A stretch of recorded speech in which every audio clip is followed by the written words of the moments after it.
하나님은 영이시니 예배하는 자가 영과 진리로 예배할지니라. 거룩하신 하나님 아버지의 부르심을 받들어 이 자리에 나와 예배드리는 주의 백성들의 예배를 기뻐받아 주시옵소서. 진실된 마음과 정직한 영으로 삼위일체 하나님의 성호를 찬양하며 예배드릴 때에 하나님이시여 영으로 임재하여 주셔서 주님만 줄 수 있는 평강과 기쁨이 저희 심령 가운데 가득 넘치게 하여 주시옵소서. 감사드리며 우리 주 예수 그리스도의 이름으로 기도드립니다. 아멘.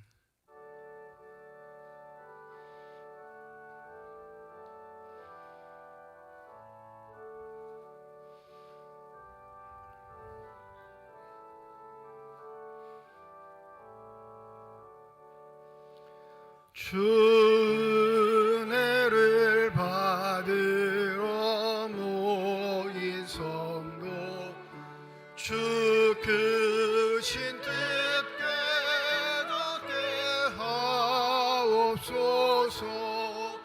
내 고통의 멍에를 다 벗게 되니 날 구속하신 이를 찬양하리.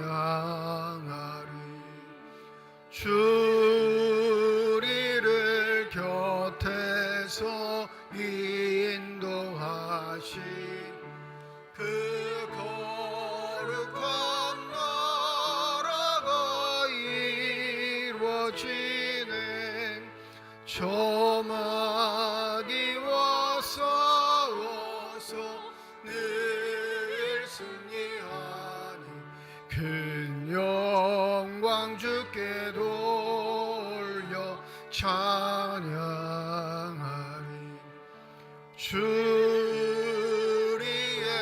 방패와 창검 되신 나 승리의 주님을 따릅니다.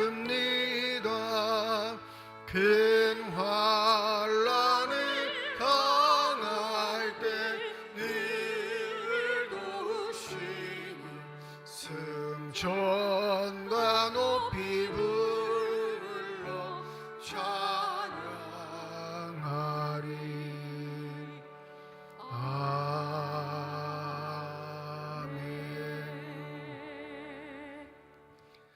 여호와여, 내가 주께 피하오니 내가 영원히 수치를 당하게 하지 마소서.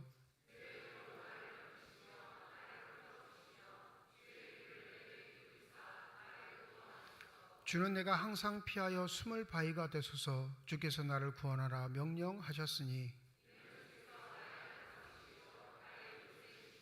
나의 하나님이여, 나를 악인의 손 곧 불의한 자와 흉악한 자의 장 중에서 피하게 하소서.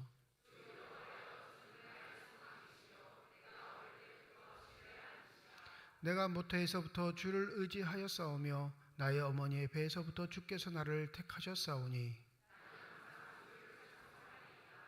아멘. 지난 한 주간 동안의 삶을 되돌아보며 주님 앞에 참회의 기도를 드립니다.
만일 우리가 우리 죄를 자백하면 그는 미쁘시고 의로우사 우리 죄를 사하시며 우리를 모든 불의에서 깨끗하게 하실 것이라.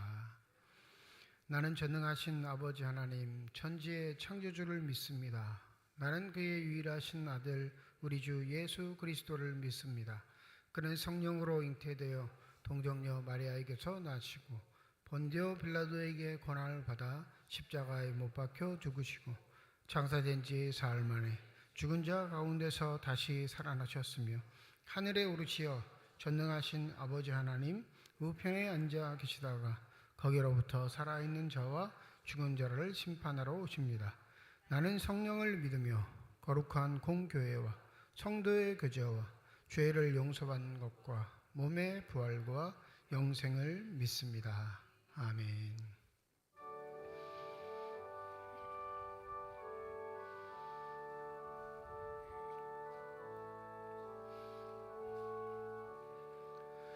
그 크신 하나님의 사랑 말로 다 효용 못하네.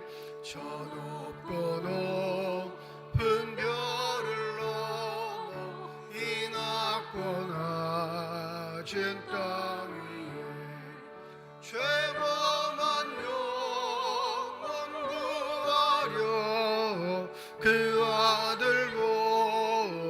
보내사 화목죄물 삼으시고 죄 용서하셨네. 하나님 크신 사랑을 증량다 못하네. 영원히 변치 않는 사랑 성도여 찬양하세.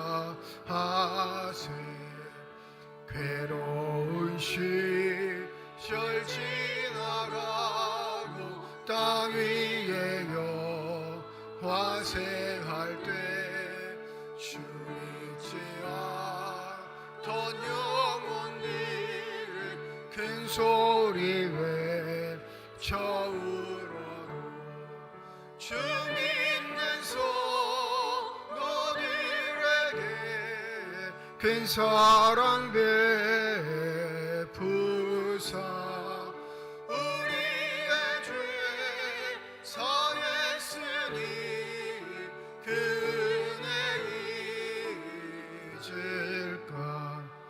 하나님 크신 사랑을 증량과 못하네. 영원히 변치 않는 사랑 성도여 찬양하세. 하늘을 두루마리 삼고 바다를 물 삼아도 한없는 하나님의 사랑 다 기록할 수 없겠네. 하나님의 크신 사랑 그 어찌 닿았을까. 저 하늘로 비싸도 채우지 못하리. 하나님 크신 사랑을 증량다 못하네. 영원히 변치 않는 사랑 성도여 찬양하세.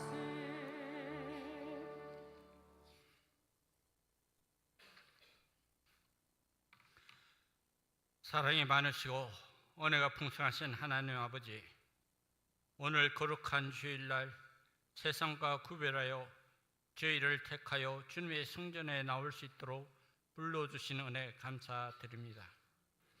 이 시간 주님께서 택하여 주신 주님의 백성들이 주님 앞에 찬양과 경배로 예배 드리오니 이 예배를 기쁘게 받아주시고 영광 받으시길 기도합니다. 사랑의 주님, 지난 한 주간은 명절을 맞이하여 천만 명이 이동하는 복잡한 교통 상황에서 우리를 주님 품 안에 안전하게 지켜주셔서 이 시간 주님 앞에 기쁜 마음으로 예배 드릴 수 있도록 도와주심을 감사합니다. 주님의 말씀대로 산다고 하지만 세상의 온갖 헛된 것과 추한 것, 이런저런 생각과 번뇌 속에 마음을 빼앗겨 주님의 백성에게 주신 은혜를 잊고 지내왔음을 고백합니다. 육신의 정력과 이 세계의 자랑으로 주님의 백성으로 자존심과 정체성을 외면하고 지내왔음을 회개하니 용서하여 주시길 기도합니다. 역사를 주관하시는 하나님 아버지, 전쟁과 계속되는 기상이변으로 인한 고유가 시대의 경제적 어려움과 사회적 갈등으로 혼란이 있지만은 우리나라를 지켜주시고 보호하여 주셔서 앞으로 예측하기 힘든 상황이 계속 이어지더라도 우리를 힘들게 하는 것들보다 주님의 은혜로 우리에게 힘이 되고 용기를 주는 것들이 더욱 많아지기를 도와주시길 기도합니다. 지난 한 주간은 주님의 은혜 속에 가을 특별 새벽 기도를 인도하여 주시고 은혜 주심을 감사합니다. 많은 은혜를 사모하게 하여 주셔서 영적 회복을 통해 하나님 나라를 세워가는 우리의 교회가 되길 기도합니다. 치료의 하나님, 우리 성도들의 가정에 주님께서 친히 찾아가 주셔서 각종 질병으로 치료 중에 있는 환우들과 그 가족들에게 몸과 마음이 지치지 않도록 힘과 용기를 주시며 어떤 상황 가운데서도 늘 함께 하시는 하나님을 온전히 의지하여 치료의 완치함을 허락하여 주시길 기도합니다. 이 시간 세계 곳곳에서 주님의 이름으로 말씀을 전하시는 선교사님들의 건강과 가정을 축복하여 주셔서 마음 놓고 주님의 말씀을 전하게 도와주시길 기도합니다. 내일부터 이틀간 우리 교회에서 강원 동노회가 개회됩니다. 성령 하나님께서 노회를 주관하여 주셔서 성노회가 되게 하시고 우리 성도들에게 은혜를 열어주셔서 기도와 봉사로 섬길 때 피곤치 않게 하시고 사랑으로 섬기게 하셔서 은혜 넘치는 노예가 되길 기도합니다.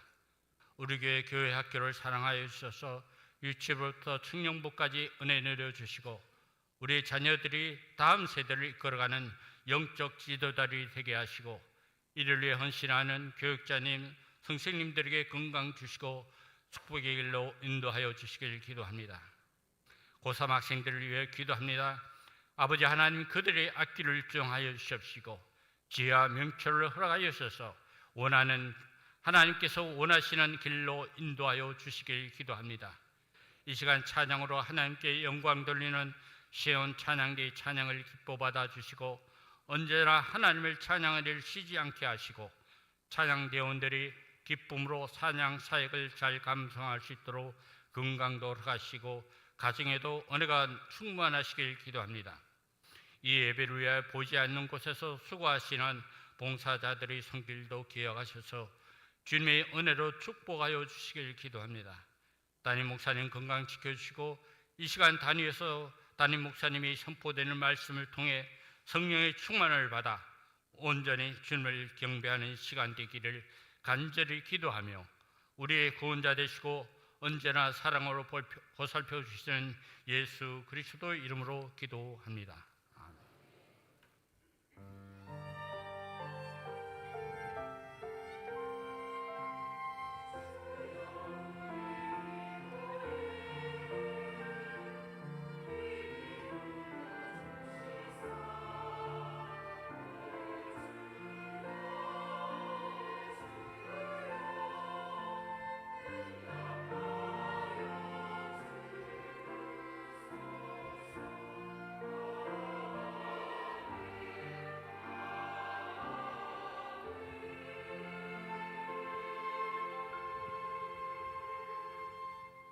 성령 항임 후 19번째 주일 우리에게 주신 하나님의 말씀입니다. 구약성경 이사야 5장 1절에서 7절 말씀, 신약성경 마태복음 21장 33절에서 46절까지의 말씀입니다.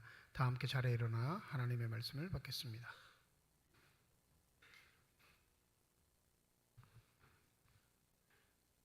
오늘 우리에게 주시는 하나님의 말씀입니다. 나는 내가 사랑하는 자를 위하여 노래하되 내가 사랑하는 자의 포도원을 노래하리라. 내가 사랑하는 자에게 포도원이 있으며 심히 기름진 사내로다. 땅을 파서 돌을 제하고 극산품 포도나무를 심었도다. 그 중에 망대를 세웠고 또 그 안에 술틀을 팠도다. 좋은 포도 맺기를 바랐더니 들포도를 맺었도다. 예루살렘 주민과 유다 사람들아 구하노니 이제 나와 내 포도원 사이에서 사리를 판단하라. 나는 내 포도원을 위하여 행한 것 외에 무엇을 더할 것이 있으랴. 내가 좋은 포도 맺기를 기다렸거늘 들포도를 맺음은 어찌 됨인고. 이제 내가 내 포도원에 어떻게 행할지를 너희에게 이르리라. 내가 그 울타리를 걷어 먹힘을 당하게 하며 그 담을 헐어 짓밟히게 할 것이요 내가 그것을 황폐하게 하리니 다시는 가지를 자름이나 북을 돋우지 못하여 찔레와 가시가 날 것이며 내가 또 구름에게 명하여 그 위에 비를 내리지 못하게 하리라 하셨으니 무릇 만군의 여호와의 포도원은 이스라엘 족속이요 그가 기뻐하시는 나무는 유다 사람이라. 그들에게 정의를 바라셨더니 도리어 포악이요 그들에게 공의를 바라셨더니 도리어 부르짖음이었도다.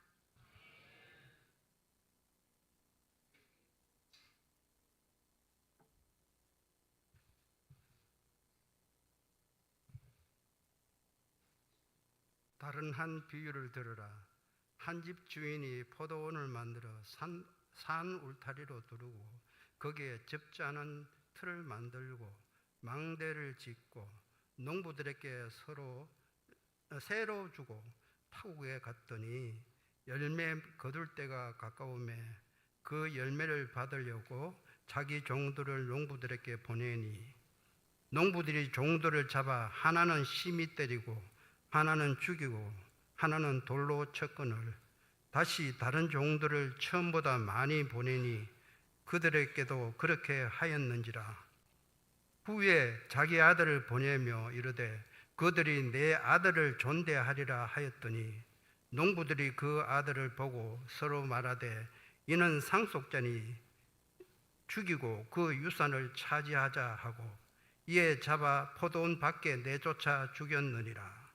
그러면 포도원 주인이 올 때에 그 농부들을 어떻게 하겠느냐? 그들이 말하되 그 악한 자들을 진멸하고 포도원은 제때에 열매를 바칠 만한 다른 농부들에게 새로 줄지니이다. 예수께서 이르시되 너희가 성경의 건축자들이 버린 돌이 모퉁이의 머릿돌이 되었나니 이것은 주로 말미암아 된 것이요 우리 눈에 기이하도다 함을 읽어본 일이 없느냐. 그러므로 내가 너희에게 이르노니 하나님의 나라를 너희는 뺏기고 그 나라의 열매 맺는 백성이 받으리라. 이 돌 위에 떨어지는 자는 깨지겠고 이 돌이 사람 위에 떨어지면 그를 가루로 만들어 흩으리라 하시니 대제사장들과 바리새인들이 예수의 비유를 듣고 자기들을 가리켜 말씀하심인 줄 알고 잡고자 하니 무리를 무서워하니 이는 그들이 예수를 선지자로 알미였더라. 하나님께서 이 말씀을 통하여 우리에게 은혜 주시기를 원합니다. 아멘.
기도하겠습니다.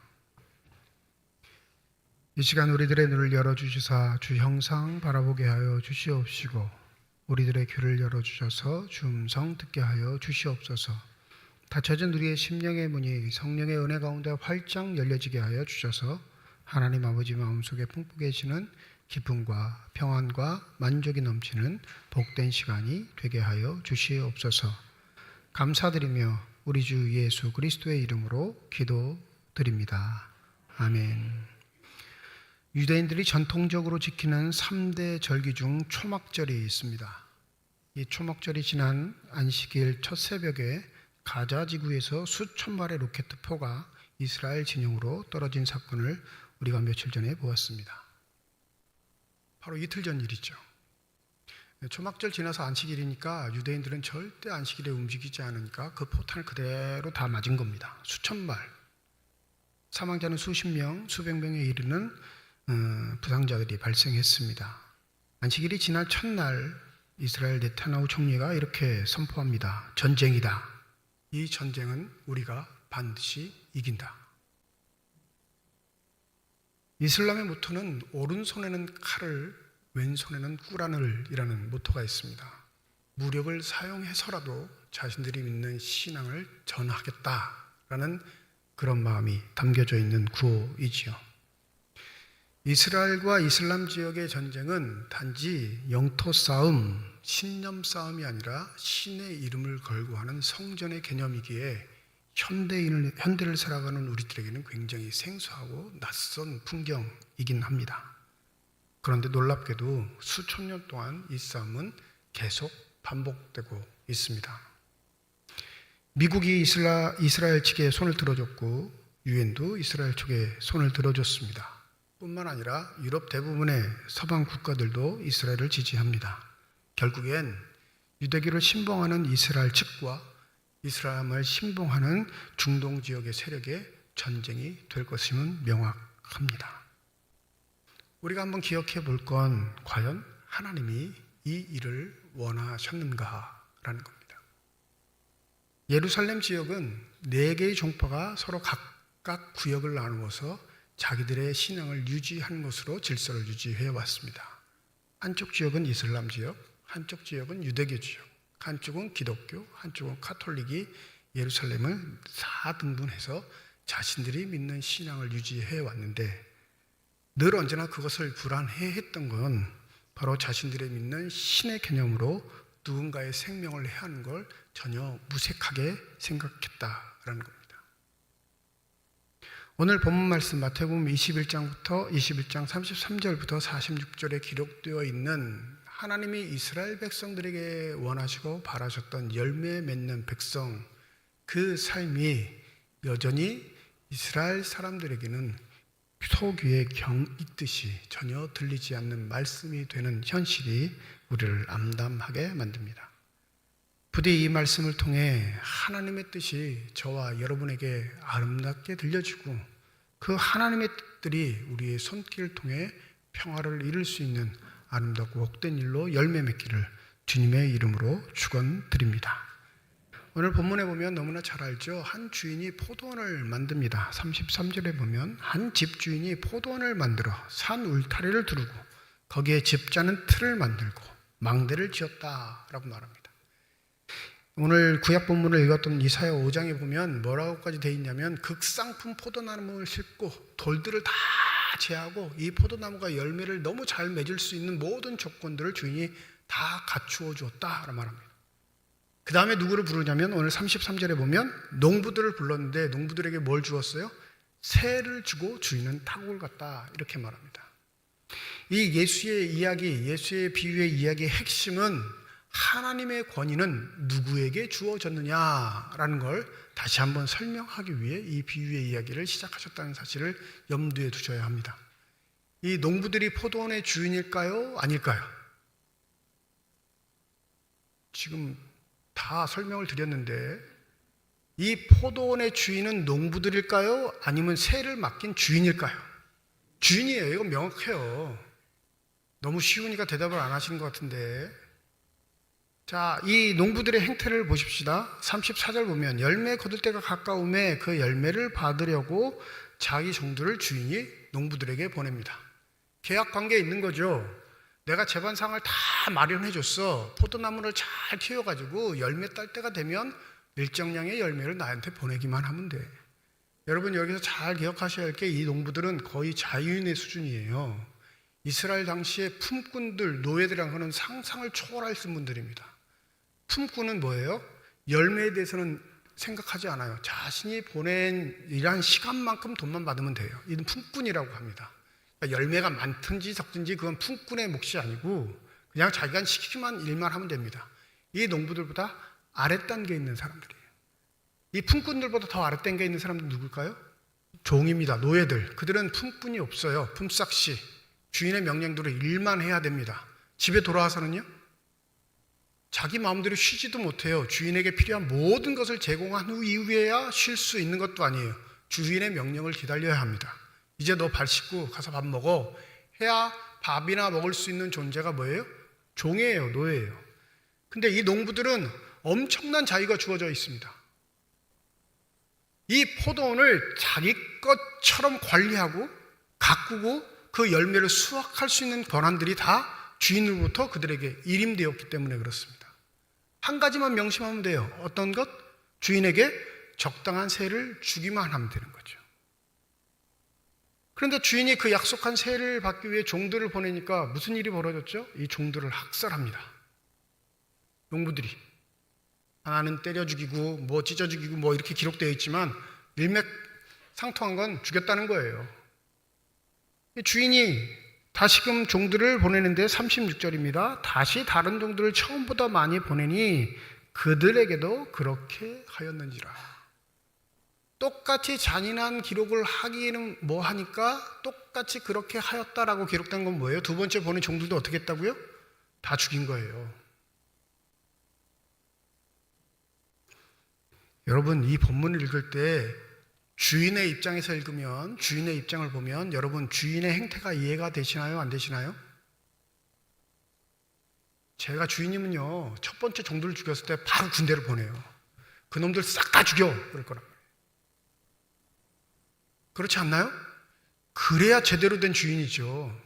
그래야 무슨 일이 벌어지지 않냐면 그 다음에 포도원을 맡겼을 때 그 다음 포도원 맡은 농부들이 그런 일들을 벌이지 못합니다.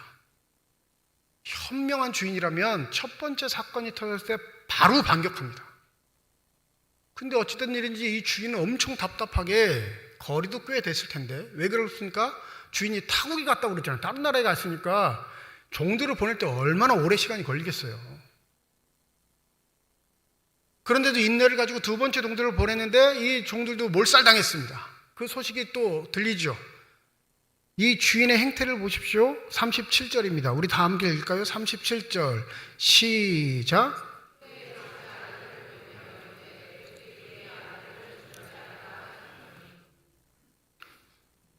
이 주인의 판단은 제 생각과는 좀 다른 것 같아요. 되게 인지하든지 아니면 되게 멍청하든지.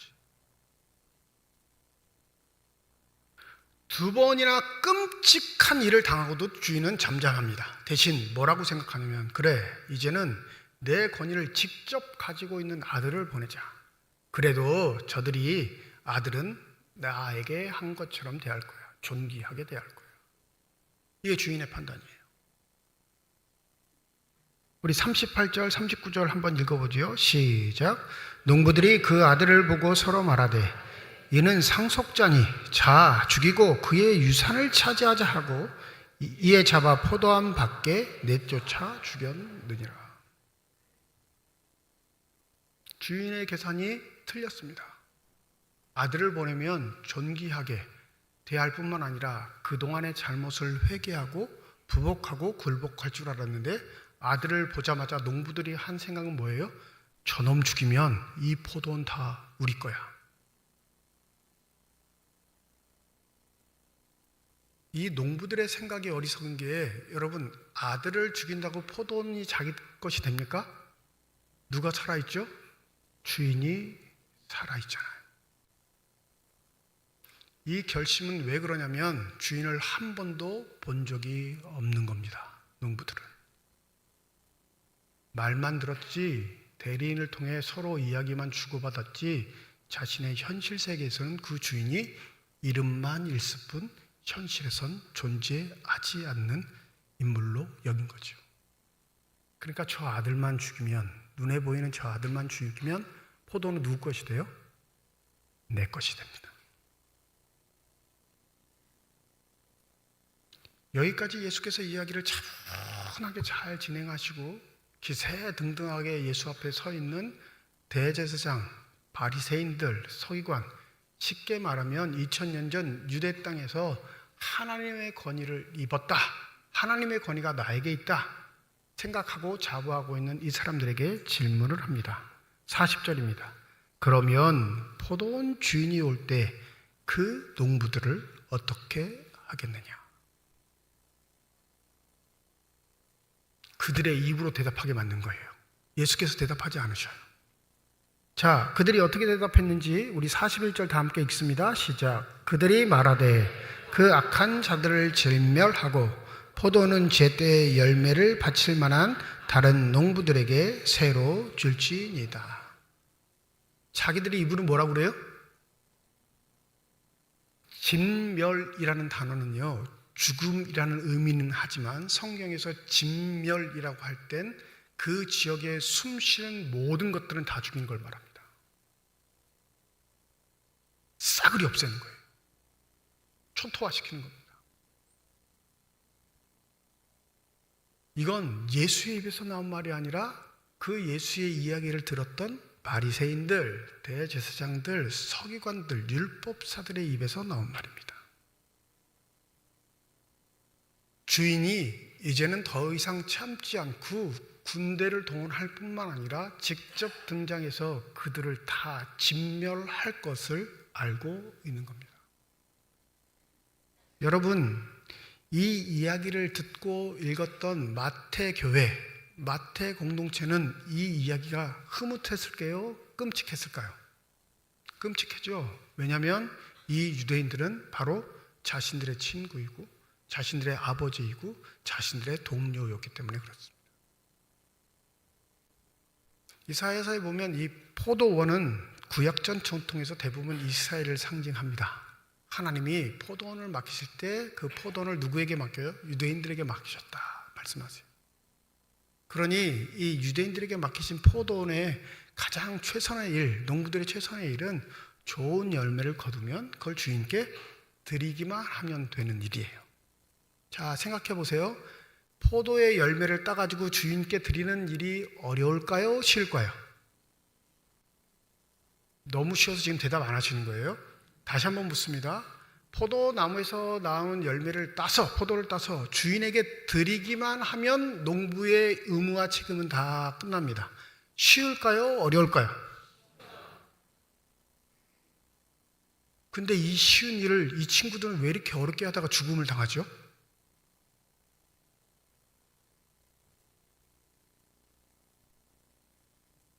이 쉬운 일이 왜 우리의 현실 세계에서는 늘 언제나 이루어지지 않는 꿈과 같은 이야기로 변해버릴까요?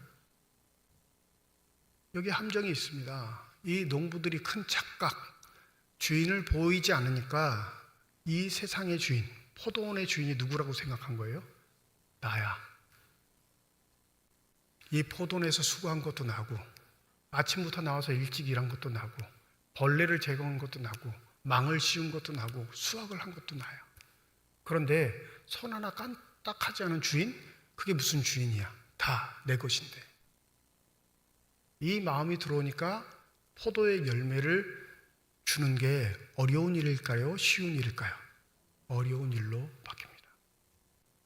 그리고 쉬운 방법을 택하죠. 다 죽여. 그러면 내 것이 될 거예요. 우리에게 삶의 시간을 허락하신 분이 하나님이신 줄 믿습니다. 고백하십니까? 신앙은 거기서부터 시작돼요. 우리가 너무 예수 그리스도를 구주로 고백하는 거에 초점을 맞추니까 창조주 삼위일체 하나님에 대한 신앙 고백이 흐릿한데 여러분 창세기 1장 1절이 태초에 누가 뭘 하셨다고요? 천지를 창조하시니라. 과학적 사실을 이야기하는 것 먼저 뭘 얘기하냐면 신앙의 고백을 하는 거예요. 나는 하나님이 창조하신 사람으로 이 땅에 살아갑니다. 그러면 나를 보내신 이 세상이 뭘까요? 포도원이에요. 이 포도원에서 살 수 있을 만한 여러 가지 제반상들을 하나님이 다 마련해 주시고 하나님이 우리의 삶의 주인 되어 주셔서 주인은 때때로 우리에게 명령하시죠. 야, 새 좀 내봐. 그러지 않나요? 여러분 하나님과 계약 안 하셨어요? 목사님, 하나님과 쓴 계약서가 없는데요. 이 땅에 태어난 게 다 하나님이 우리와 예수의 이름으로 언약을 맺으시고 이 땅에 하나님의 자녀들로 보내심을 믿습니다. 내가 주인이 아니라니까요. 그런데 우리는 착각해요. 내가 주인인 것처럼.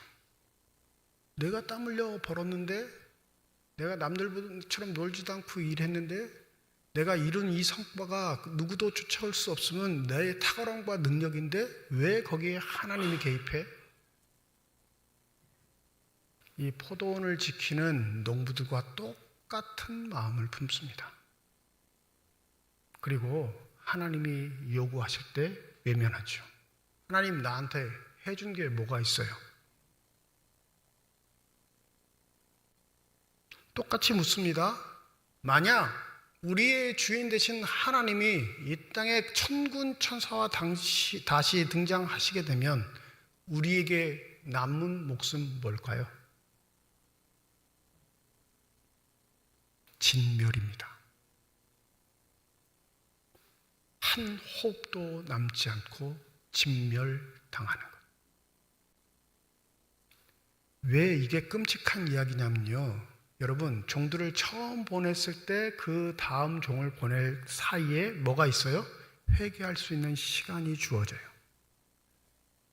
두 번째 종들을 보내고 난 다음 아들이 오기 전까지 무슨 시간이 주어지지요? 자기의 잘못을 회개할 수 있는 시간이 주어집니다. 여러분, 이게 하나님의 오래 참으심, 인자하심입니다.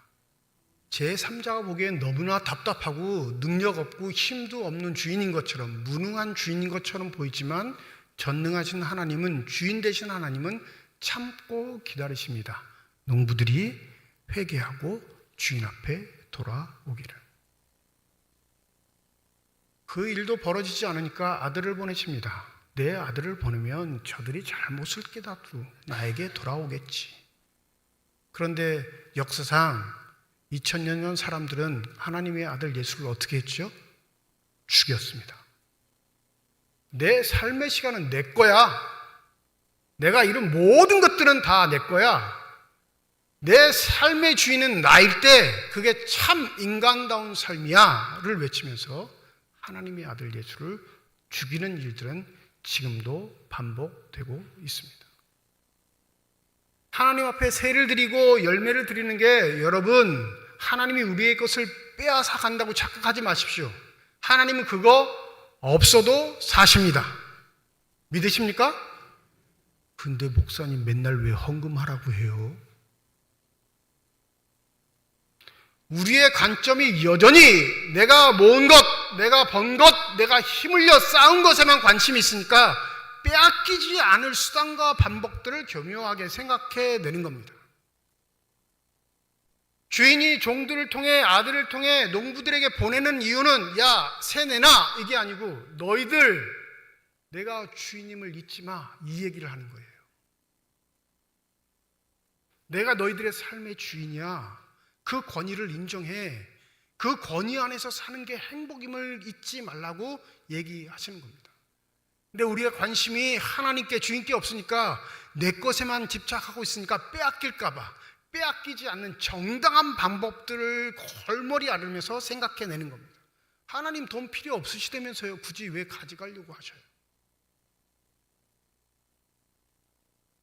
복음서에 등장하는 많은 부자들 중에 인정받은 부자가 거의 없습니다. 예수 앞에 등장해서.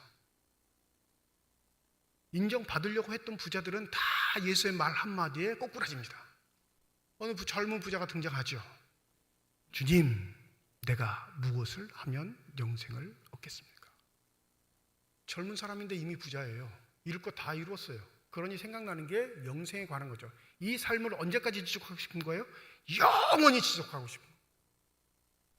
지금 평온하고 기쁘고 이 성공을 누릴 수 있는 기쁨들을 계속 쭉 유지하고 싶으니까 뭘 찾아요?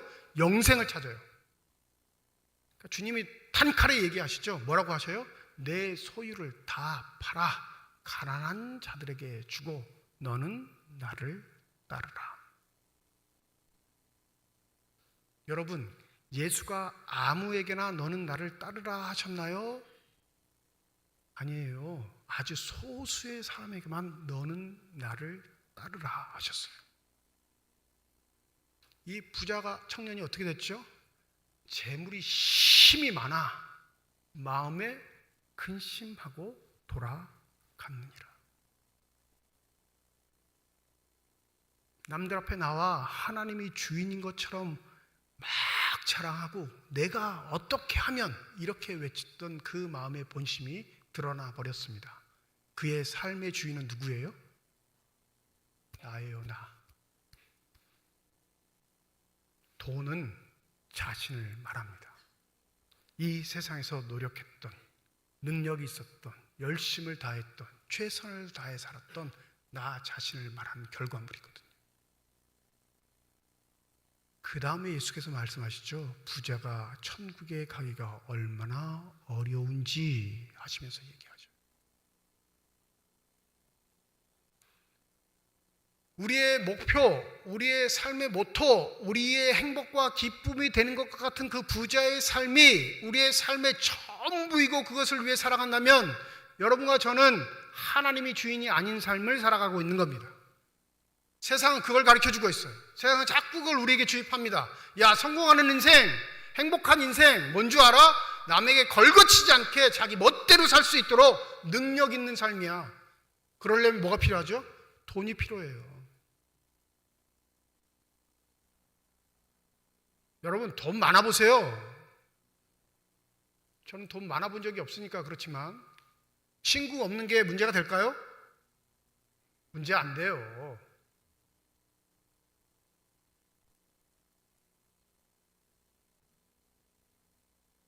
그런데 왜 우리는 하나님의 부르심을 받고 하나님의 자녀로 부름받았다 고백하면서도 불구하고 주인이신 하나님을 외면하는 삶에 이렇게 익숙해졌을까요?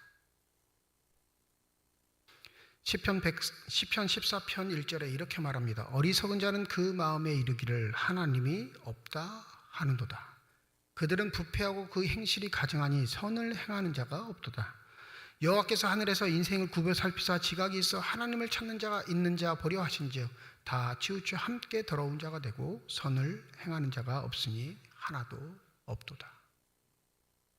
영향을 받으려면 어리석은 자가 아니라 지혜로운 자의 삶의 영향을 받아야 되는데 우리는 왜 어쩔 수 없이 이런 몰골이 됐냐면 바로 하나님이 없다 하는 어리석은 자의 말을 지혜로운 자의 말로 바꿔서 듣기 때문에 그렇습니다.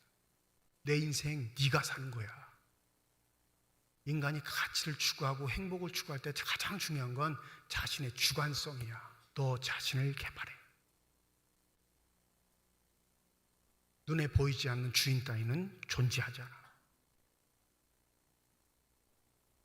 인류의 탄생, 이 땅에 존재하게 된 이유를 과학적으로 설명할 수 있는 과학자는 이 세상에 존재하지 않습니다.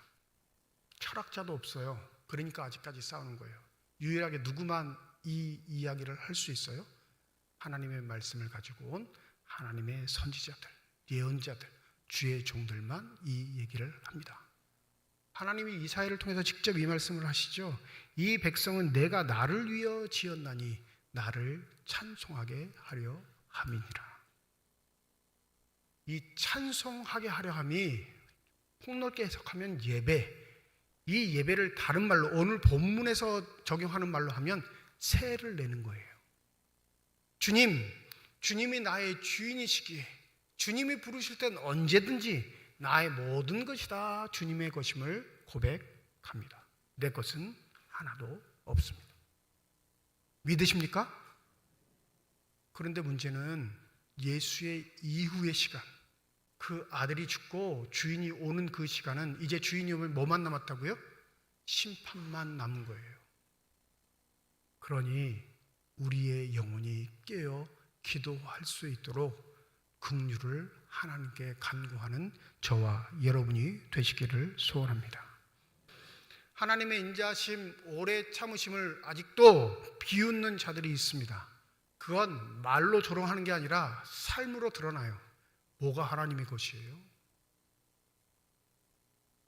뭐가 하나님의 일이죠? 내가 열심히 살아야죠. 내가 최선을 다했고 내가 다른 사람보다 열심히 뛰어왔으니 당연히 내 몫이죠. 이것을 여전히 주장하는 삶의 태도들을 저와 여러분이 가지고 있다면 결코 하나님이 우리의 삶의 태도를 좌시하지 않으실 겁니다. 하나님의 인자하심, 오래 참으심을 무시하지 마시기 바랍니다.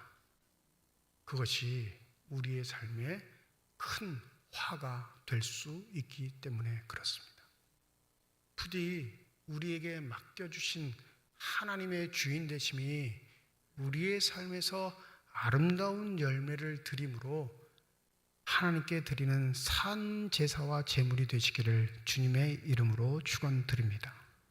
세상은 하나님의 이름으로 전쟁을 삼습니다. 세상은 종교의 권위를 가지고 사람 죽이는 것을 당연히 하는 걸 우리가 지금 두 눈으로 목격하고 있습니다. 여러분, 유대인들이 팔레스타인 죽이는 거 마음속에 끔찍하게 생각하실 것 같아요? 이슬람을 신봉하는 팔레스타인들이 하나님을 믿는 유대인들을 죽였다고 마음속에 죄를 느낄 것 같습니까? 안 느껴요. 신기하게 하나도. 많이 죽이면 죽일수록 그건 자기가 믿는 신에게 영광이니까요. 신의 권위를 빙자한 인간의 악한 습성이 전쟁에서 고스란히 등장합니다. 이것보다 더 참혹한 게 있어요. 하나님의 이름을 빙자해 나의 부와 명예를 삼고 살아가는 인생들. 어찌 보면 이 인생이 하나님 앞에 더 참혹하게 살아가는지도 모르겠습니다. 예수께서 결론을 내리시죠. 44절입니다. 이 돌 위에 떨어진 자는 깨지겠고 이 사람 위에 떨어지면 그를 가루로 만들어 흩으리라. 너희들이 천대했던 그 아들, 건축자들은 쓸모없는 돌이라 길바닥에 버렸는데 하나님은 그 돌을 다시 모퉁이의 머릿돌을 삼으셔서 건물의 중심이 되게 하셨듯이 너희들이 하찮이 여겼던 이 돌은 살아있는 돌이 되어 너희에게 다시 심판주로 오실 것이다 말씀하십니다. 여러분, 아들을 무시하면, 아들을 묵인하고 죽이면 우리의 것이 될 것 같은 세상이 이제는 하나님의 심판의 카운트다운이 시작되는 징조라는 사실을 잊지 마시기 바랍니다. 내게 재능을 주신 것도 하나님이시고, 내게 물질을 주신 것도 하나님이시고, 내게 건강을 주신 것도 하나님이시고, 내게 가족을 주신 것도 하나님이십니다. 내가 이 교회를 섬기게 해 주신 것도 하나님이시라면 그 주인 되신 하나님이 우리에게 묻습니다. 너는 누구를 위하여 살아가느냐? 부디 우리의 삶의 자리가 예배의 삶의 자리가 된다는 건 다른 말이 아니에요. 여러분 무릎 꿇고 기도하고 찬송가 부르고 말씀 읽으라는 말이 아니고요. 너의 삶의 주인이 그 어디에 있든지 간에 삶의 자리에서 하나님이라는 고백이 있기를 원한다라는 게 예배자의 삶이라는 사실을 잊지 마시기 바랍니다. 삭개오 아시죠? 복음서에 등장한 유일한 부자 중에 예수를 진심을 다해 영접했던 자. 여러분, 삭개오에겐 희한하게 주님이 야, 너 다 팔아 이 말씀 안 하셨어요. 뭐라고 하셨죠? 내가 오늘 니네 집에 하루 잘게 이 얘기만 하는데 삭개오가 뭐라고 해요? 여러분, 세리장은 다른 거 필요 없는 사람이에요. 돈만 가지고 사는 사람이에요. 가치관이 돈이에요. 관계가 어그러져도 상관없습니다. 외로워하지 않아요. 돈으로 누릴 수 있는 게 너무 많거든요. 그러니까 집요하게 돈만 모으는 거예요. 돈이 최고의 가치고 돈이 자신의 전부일 뿐만 아니라 돈이 자기 자신을 증명해주는 유일한 수단입니다. 예수 다른 말씀 하지 않으셨어요. 야, 삭개야 내려와. 내가 오늘 너네 집에 유할게. 싹딱 내려온 삭개가 뭐라고 하시죠? 주님, 제가 재산의 절반을 팔아 가난한 자들에게 다 나눠주고 내가 누구 것을 착복하거나 빼앗은 것이 있으면 4배를 더해서 갚겠나이다. 뭐라고 한 거예요? 나 거지가 되주셨사오니 이제부터 주님만 바라보겠습니다. 그 삶에 누가 주인이 된 거죠? 예수가 주인이 된 겁니다. 이 말 들으면 또 겁나시죠? 난 다 뺏기기 싫은데. 주님 달라 하신 적 없어요. 주님을, 하나님을, 성령님을 주인으로 삼으면 우리가 지닌 것들이 하나님과 비교될 수 없음을 명확히 알게 될 겁니다. 저와 여러분은 이미 카운트다운에 돌입된 시대를 살아갑니다. 그런데 감사한 건 아직 주님이 우리에게 시간을 허락해 주셨다는 사실입니다. 여러분의 주인은 누구입니까? 꼭 착각해 내 자신이 내 삶의 주인이라 생각하고 있으시진 않는지. 열매를 드린다는 건 결과를 내라는 말이 아니고요. 하나님이 나의 주인이십니다. 이 고백을 하라는 주의 말씀임을 잊지 마시고 부디 삶의 자리에서 하나님이 주인 되시는 복된 삶을 사시길 주님의 이름으로 부탁드립니다. 기도하겠습니다. 어리석은 자는 그의 마음에 이르기를 하나님이 없다 하는도다. 세상은 이 어리석은 자를 숭앙하고 존경하고 사랑하여 우리의 마음속에 하나님을 지워버리려고 합니다. 과연 우리는 비유에 나와 있는 이 어리석은 농부들과 같이 사는 존재인지 아니면 하나님이 보내신 종들의 말을 듣고 회개하며 주 앞에 나가는 삶인지 다시 한번 돌아보게 하여 주시옵시고 하나님의 뜻 가운데, 하나님의 은혜 가운데, 하나님의 사랑 가운데 살아갈 수 있는 신실한 주의 자녀들이 되게 하여 주시옵소서. 감사드리며 우리 주 예수 그리스도의 이름으로 기도드립니다. 아멘.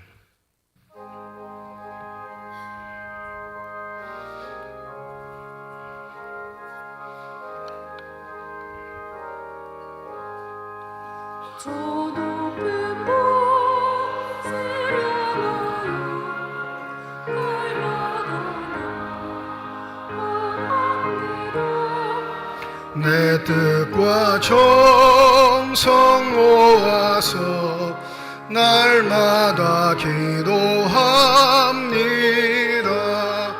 내 주여 내 맘 붙드사 그곳에 있게 하소서.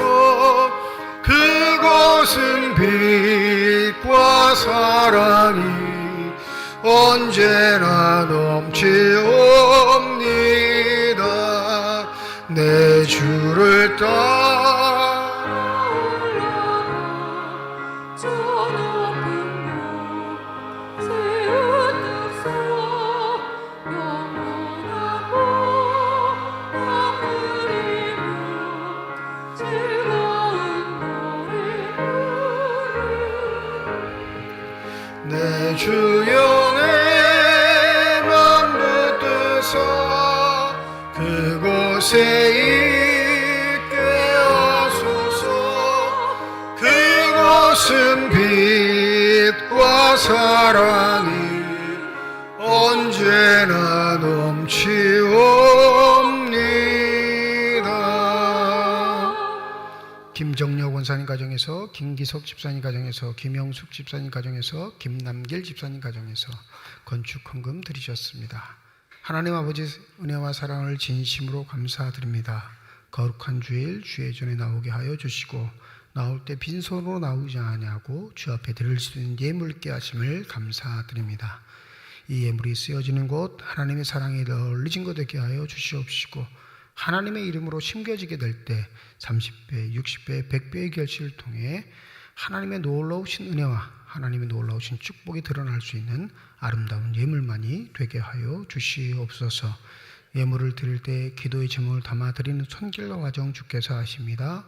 우리의 기도에 응답하시는 하나님, 우리의 삶의 자리에 찾아와 우리와 함께하여 주시옵시고 어떠한 경우에도 내 삶이 내 것이라 교만하게 말하지 않도록 주님의 주인 되심을 우리의 삶의 자리에서 알려주시옵소서. 그리함으로 우리의 삶이 주의 뜻 가운데 복되게 하여 주시옵시고 날마다 우리의 삶이 주 닮는 신앙의 성장이 있는 삶이 되게 하여 주셔서 하나님께 칭찬받고 사람들에게 사랑받으며 아름다운 삶의 길을 걸어갈 수 있는 축복의 삶이 되게 하여 주시옵소서. 주의 몸된 교회를 위해 수고하고 애쓰는 많은 일꾼들 있습니다. 우리 시온왕상불 시온찬양대를 비롯한 예배위원들과 교회 학교 교사를 비롯한 모든 재직회 부서들을 축복하여 주셔서 주의 뜻을 품고 성령의 은혜 가운데 섬기는 자들에게 내리시는 놀라우신 은혜와 축복이 저들 삶 가운데 있게 하여 주시옵소서. 병상에 누워있는 환우들, 그 환우들을 돌보는 가족들을 기억하여 주시고 먼저는 그들의 눈에 눈물을 닦아주시며 병상에 찾아가 안수하셔서 회복시키고 치유하시는 놀라우신 하나님의 복이 그들 삶 가운데 가득 있게 하여 주시옵소서. 우리에게 허락하신 귀한 자녀들이 있습니다. 믿음의 아들, 딸들 삶이기를 축복하실 때 타지에서 일하고 있는 자녀들, 공부하고 있는 자녀들, 군에 가 있는 자녀들, 해외에 있는 자녀들 기억하여 주시옵시고 어떠한 경우에도 하나님을 닮는 데 최선을 다하게 하여 주시옵시고 주 말씀 따라 믿음으로 승리할 수 있는 복된 삶들이 되게 하여 주시옵소서.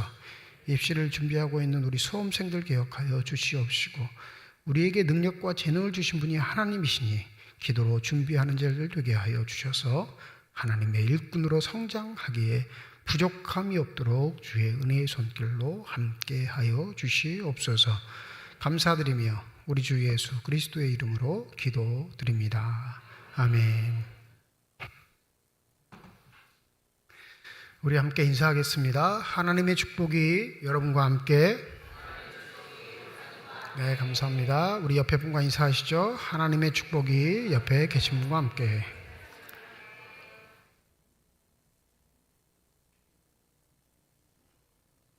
오늘 새 가족으로 등록해 주신 분이 계십니다. 호명할 때 잠깐 자리에서 일어나 주시면 감사하겠습니다. 우리 김영자 씨 오셨나요? 3층에 계시나요? 잠시 자리에서 좀 일어나 주시면 좋겠는데. 네, 잠시만 일어나시죠. 네, 또 등록해 주신 분 계십니다. 윤시호 이효경 씨. 네, 다음에 윤경원 씨. 네, 윤시호는 아기군요. 네네. 윤경원, 이효경, 윤시호 한 가족입니다. 네. 여기 아기라고 적어주는데 제가 잘 못 봤습니다. 죄송합니다. 우리 새 가족으로 등록한 우리 가족들입니다. 박수로 우리 환영하고 축복하도록 하겠습니다. 감사합니다. 네네. 자리에 앉아주시죠. 네, 알겠습니다. 다음 주일 예배는 1부, 2부 예배로 드리고 오후 찬양 예배로 모입니다. 다음 주 오후 찬양 예배는 3여전도회 헌신 예배로 모이겠습니다. 우리 3여전도회 회원분들, 임원분들 예배 잘 준비하시고 우리 마음으로도 함께 하셔서 헌신 예배 참여해 주심을 부탁을 드립니다. 10월 금요 기도회는 13일과 27일 저녁 9시 본당에서 모입니다. 기도하는 일에 더욱더 힘써 주시길 주님의 이름으로 부탁드립니다. 내일부터 화요일까지 1박 2일 동안 우리 교회에서 제140일의 강원동 정기노회가 진행됩니다. 내일 월요일은 낮 12시부터 접수를 받고요. 밤 늦게 끝날 거예요. 한 9시 정도 저녁 식사를 그래서 교회에서 제공을 합니다. 그 다음 날은 오전 9시부터 예배를 시작해서 오후 5시까지 회의 일정이 진행됩니다. 1박 2일 동안 잘 진행될 수 있도록 기도하시고 협력해 주시는데 나오셔서 봉사도 좀 하셔야 됩니다. 우리 봉사부가 식사, 간식을 섬기시고요. 우리 안내부가 재반상의 모든 안내들을 진행해 주실 겁니다. 근데 주차 봉사 하실 분들이 없으세요. 우리 안수집사에서 서로 의견을 나누시고 또 남자 서리집사님들 중에 시간이 형편이 되시는 분들은 좀 나오셔서 우리 주차 관리하는 것, 차량 안내하는 것 그런 것들을 좀 도와주시면 감사하겠습니다. 이를 위해서 많은 준비들을 하고 있으니까 먼저는 기도하시고 또 최선의 협력을 다해 주시면 감사하겠습니다.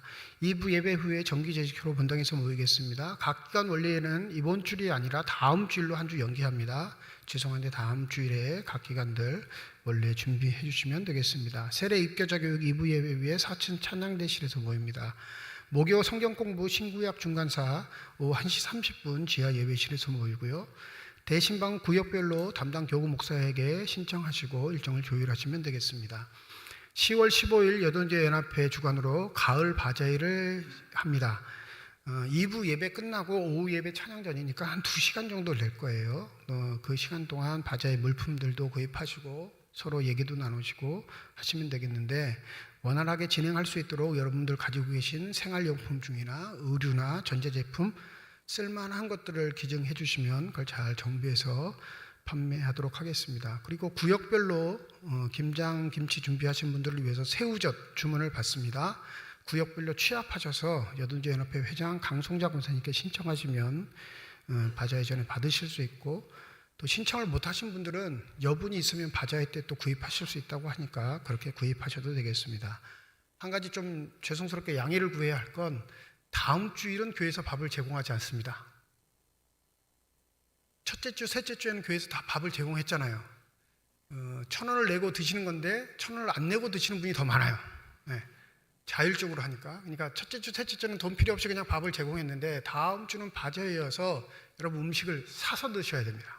다음 주 한 주간만. 이건 여러분이 좀 양해를 해주. 어느 바자회에 가도 음식을 사서 먹죠. 공짜로 먹으신 분. 그래서 다음 주 바자회 할 때는 음식을 교회에서 제공하지 않고 여전도의 연합회에서 준비한 식사를 돈 주고 사서 드셔야 되는 점을 여러분이 좀 양해를 해주시고 가격은 모르겠어요. 가격을 얼마나 정했는지. 근데 단품으로 나올 겁니다.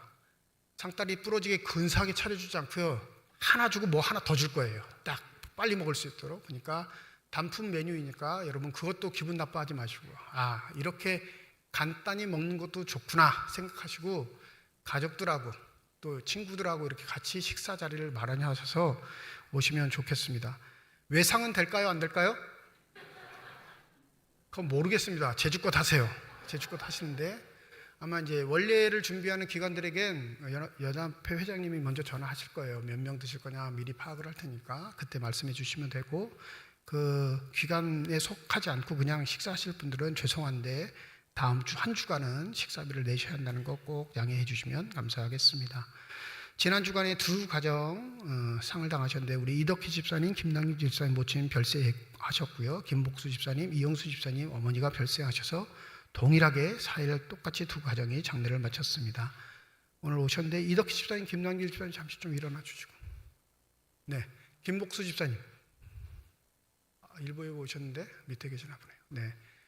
두 가정인데 일부 예배 때 김복수 집사님 가정 인사하셨습니다.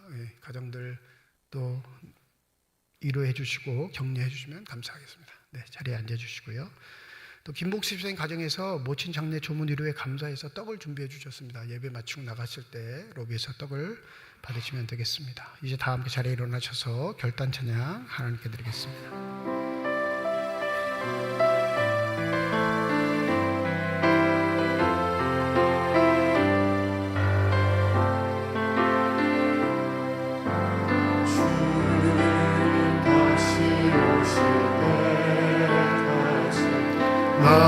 나는 이 길을 가리라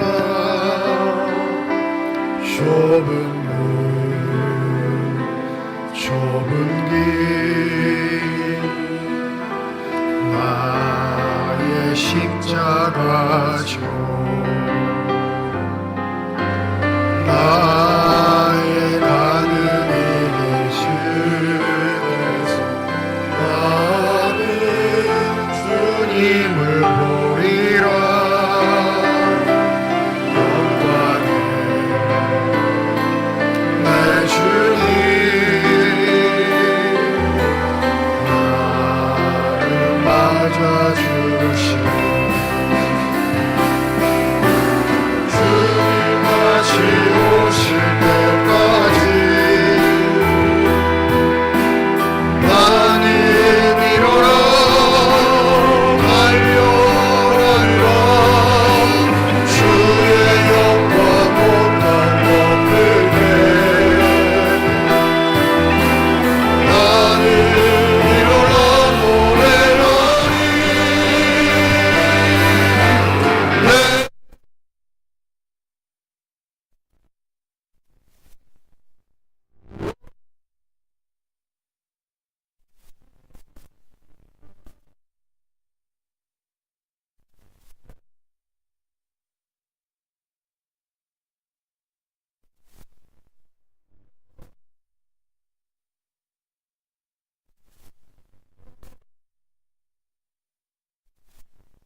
이제는 우리 주 예수 그리스도의 은혜와 하나님의 사랑과 성령의 교통하시고 내주하시고 역사하시고 충만하심이 오늘 새 가족으로 등록한 김영자 씨, 윤경원 씨, 이효경 씨, 윤시호 머리 위에와 하나님의 소망과 위로를 강구하는 우리 이덕희 집사님과 김복수 집사님 육돌 머리 위에와 주의 말씀을 마음에 새기고 우리의 삶의 자리에 하나님을 주인으로 모시며 아름답게 살아가기를 소원하는 주님의 거룩한 자녀들, 이들의 가정과 일터와 앞길 위에 이제로부터 영원토록 함께 하시기를 간절히 축원하옵나이다. 아멘.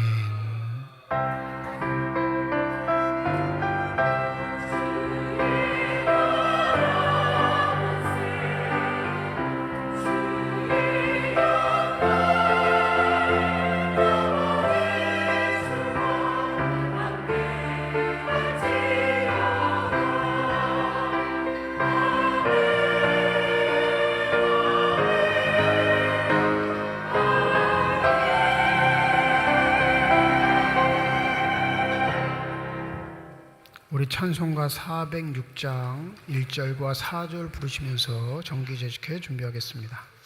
찬송가 406장입니다.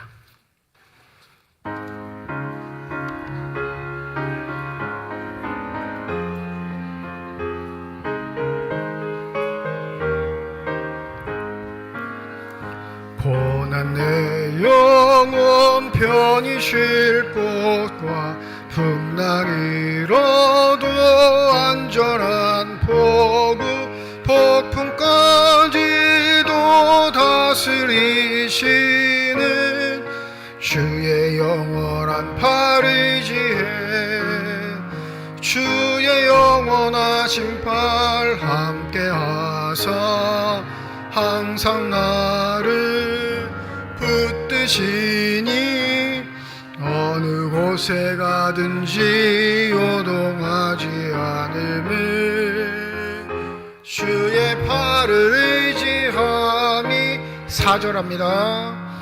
능치 못한 것 주께 없으니 나의 일생을 주께 맡기며 나의 모든 짐 대신 지시는 주의 영원한 팔의지에 주의 영원하신 팔 함께하사 항상 나를 붙드시니 어느 곳에 가든지 요동하지 않음은 주의 팔을 의지함이라. 재직회 위해서 이건옥 장로님 기도 인도해 주시겠습니다.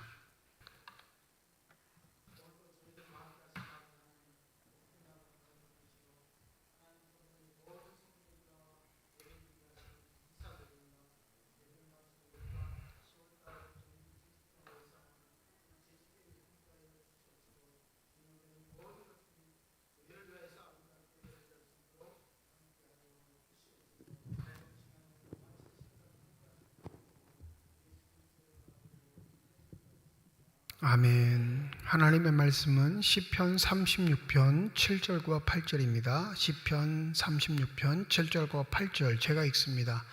하나님이여 주의 인자하심이 어찌 그리 보배로우신지요. 사람들이 주의 날개 그늘 아래에 피하나이다. 그들이 주의 집에 있는 살진 것으로 풍족할 것이라. 주께서 주의 복락의 강물을 마시게 하시리이다. 주의 집에 허락하신 놀라운 축복과 은혜가 우리 삼척중앙교회 함께 하시기를 주님의 이름으로 축원드립니다. 회원 전명 있겠습니다. 20명이요? 네.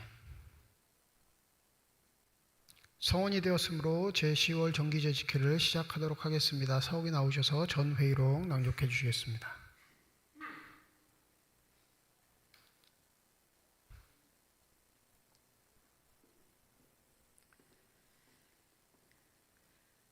(2023년 8월 정기제식회 회의록 보고를 하겠습니다. 일부 예배로는 2023년 8월 6일 12시 17분 교회 대회의실에서 회장 사회로 찬송가 405장을 부른 후 홍종우 장로가 기도하였으며 시편 73편 28절을 읽고 말씀 후 회장 기도로 일부 예배를 마쳤습니다. 2부 본회의로는 서기로 회원 22명을 전명하고 회장이 참석 인원으로 개회를 선언하고 서기가 2023년 6월 정기재직회 전 회의록을 낭독하니 문안대회로 가결하였습니다. 2023년 6월에서 7월 일반 회계 및 특별 회계 재정보고를 정광천 집사가 하고 6월 일반 회계 총수입 총지출 잔액이 맞지 않아 구두로 정정보고를 하고 이후 정리하기로 하였습니다. 6월 특별 회계 중 선교 헌금 관련하여 지진 구호 헌금이 수입 및 지출 누계에 포함되었음을 안내하고 이해 사항은 유인물대로 받기로 하였습니다. 각 부서 보고로는 재정부장 오석철 장로가 각 부서의 추가 지출을 위한 부서 내 지출 항목 변경 허락을 요청하여 동의안으로 가결하였습니다. 교육부장 조천숙 장로가 2023년 여름 성경학교 및 수련회가 성도들의 기도와 후원, 봉사로 은혜 중에 잘 마쳤음을 보고하였습니다. 관리부장 윤재면 장로가 지하예배실 누수건은 1차적인 마감 처리 및 조명 등 교체를 자체적으로 수리 완료하였음을 보고하였고 전기료 인상으로 인한 절전의 동참을 요구하였습니다. 그리고 시무장로 선거에 대한 노예 청원권으로 10월 가을 정기 노예 시 시무장로 5인 선거 청원권에 대하여 보고하였습니다. 폐에 대한 동의와 제청으로 회장이 기도하고 마치니 12시 25분 2023년 8월 정기재직회를 모두 마쳤습니다. 이상입니다. 전 회의록 어떻게 할까요? 동의 있으시고요. 제청 있으십니다. 가함 이해하시고 아니면요. 네, 수고하셨습니다. 회계 보고 있겠습니다.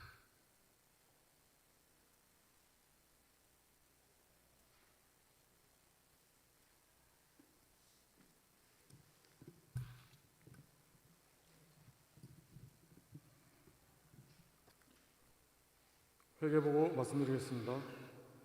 지난 6월달 정정해서 말씀드리겠습니다. 수입과 지출의 차액이 마이너스 1,163만 483원으로 보고를 했는데요. 이게 보고가 잘못되어서 마이너스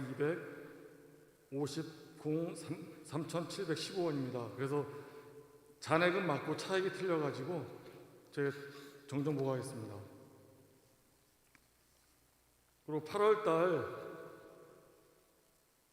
수입 지출을 보시겠습니다. 8월달 세 번째 장을 한번 봐주시기 바라겠습니다. 8월 수입이 4,846만 2,904원, 지출이 4,255만 534원, 잔액이 수입과 지출의 차액이 680만 7,370원이고 2월액이 2,953만 4,121원, 현 잔액이 3,634만 1,400